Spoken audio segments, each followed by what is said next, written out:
Revivalists. This is Simon here from CD Revival. I'm going to do a bit of a CD collection video today.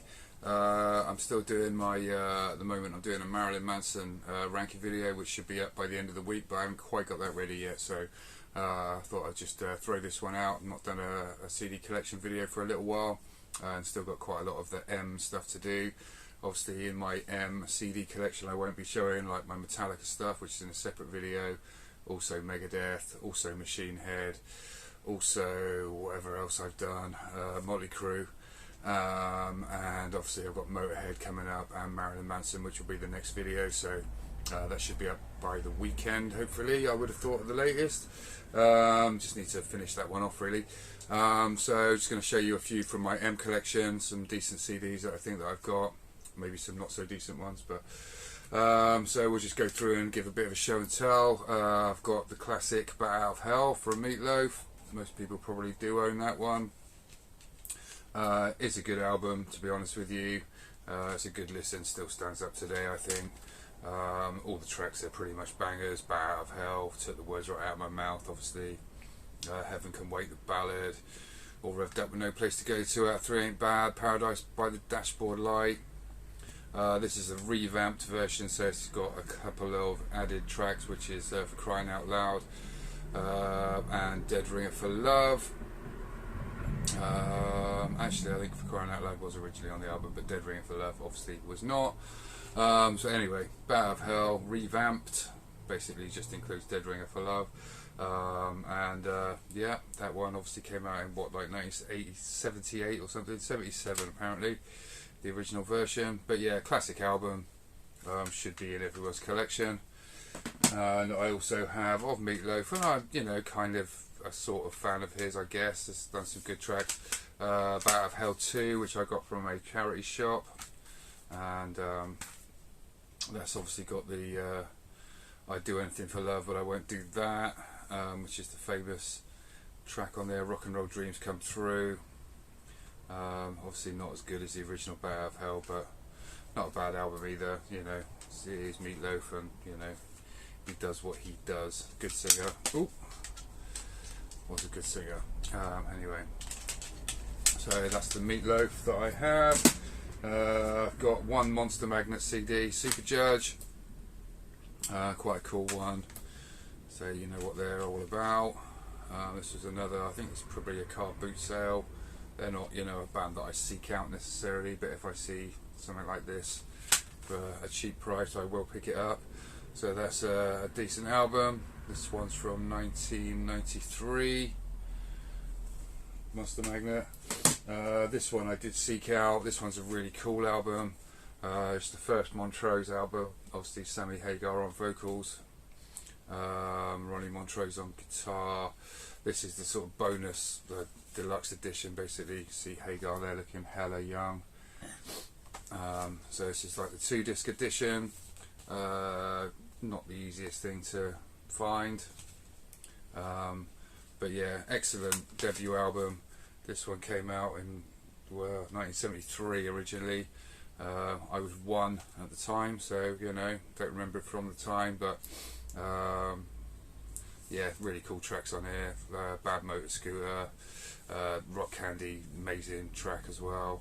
And CD2's got like bonus tracks, which is demos, and it's got like a radio session as well. So yeah, the original album remastered as well, but if you've never checked this out, it's so ahead of its time. A really cool album. Just good, you know, just good rock and roll. Really well worth checking out. Montrose, the first album. So yeah, that's that one there. Changing tack a little bit now. I've got a few from Morbid Angel, the death metal early pioneers I think. One of my favourite death metal bands. I've got their first album, Altars of Madness, which is the Ultimate Edition, which is basically the album and then the album live from Rock City, November 1989. Yeah, classic album. Probably their most sort of traditional sort of death album, if you like. But yeah, really, you know, the classic lineup as well, with David Vincent on vocals and bass, which for me was, you know, they're, I think, my preferred vocalist of Morbid Angel. Pete Sandoval, fantastic drummer, and Trey Azagoth on lead guitars, who's also an amazing guitar player. But really cool band. This is not my favourite album of theirs. That is a lot of people's. It's their, you know, their first one, and as you know, is a classic. But I do prefer their next couple after this one. But this one's still well worth checking out. Really cool. Blessed Are the Sick, probably tied with my favourite album of theirs. It's their second album. Really cool cover, if you can see that. It's a little bit, you know. But yeah, superb album, this one. Really love this one, top to bottom. It's a lot of, they've slowed it down quite a lot on this one as well. So yeah, some really cool tracks on there. Let's say that one and the next one are tied to my favourite, probably Covenant slightly. I do prefer, although they are both excellent albums. Yeah, really cool. This one's got God of Emptiness on it, which you know, probably one of my favourite tracks of theirs. But yeah, it's just another really dark. This one's got, to say, a lot more slowed down stuff on it, as well as the sped up stuff. So yeah, definitely a really cool album. And the only other one of theirs I've got is the last one that they did with Vincent for a while, and that's Domination. A digipack with falling out. See this? He's not even broken. But yeah, Domination. Vincent left after this. I think he did come back for a little while. But yeah, this one's even sludgier than the previous two. Things like Where the Slime Live is like really, you know, yeah, really like a lot slower and yeah, grindier, I suppose. But yeah, really cool album as well. Domination, like it a lot. I've got this one, Method of Destruction MOD, USA for MOD, which is the first, I think, of their albums. Obviously Billy Milano on vocals.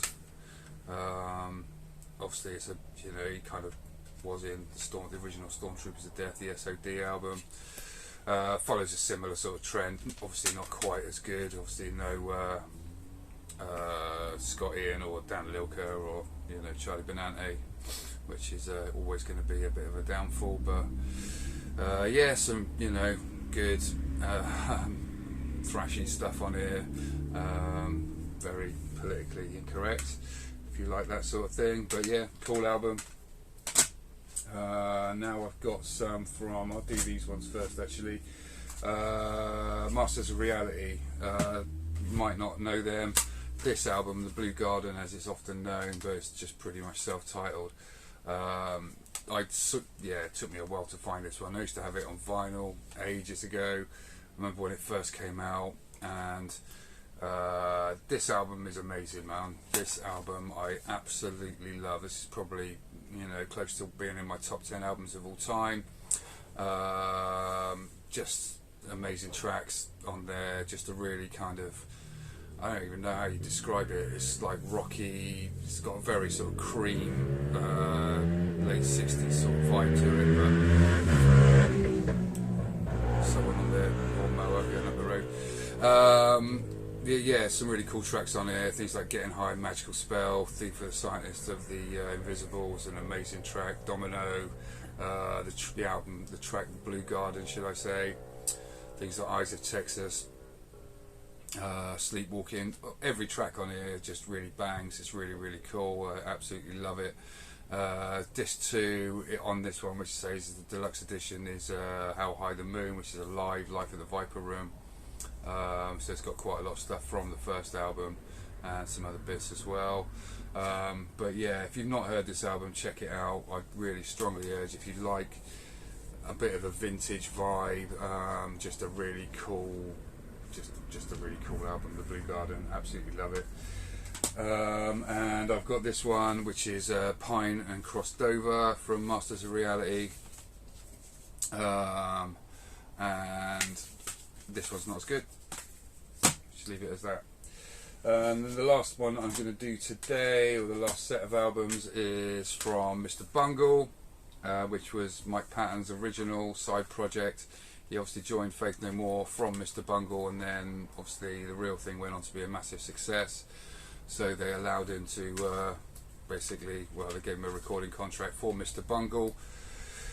And quite honestly, I think I'm a massive Faith No More fan, and a fan of Mike Patton in general. Honestly, what is going on with me today? This album is amazing. I remember when it first came out, it was a bit like, well, that's weird. And it is kind of weird. There's a lot of different genres on the album, but it does mix together really, really well. I think it's like a super, super cool album. Once you get into it, it's yeah, just really amazing. Some great tracks on here. Yeah, all the way through. All the tracks are great. Things like Quote Unquote, Slowly Growing Death is great.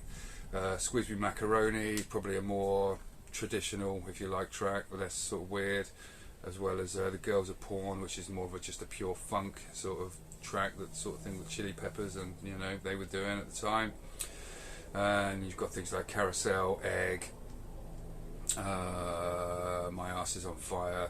So it's sort of a mixture of, like, there's a lot of metal on there, there's ska, there's funk, there's just weirdness. But the first album is probably their best one, even though it is weird. It has got a certain amount of structure to it, and once you sort of know the album, you'll, you know, probably love it. You may hate it, but it's superb.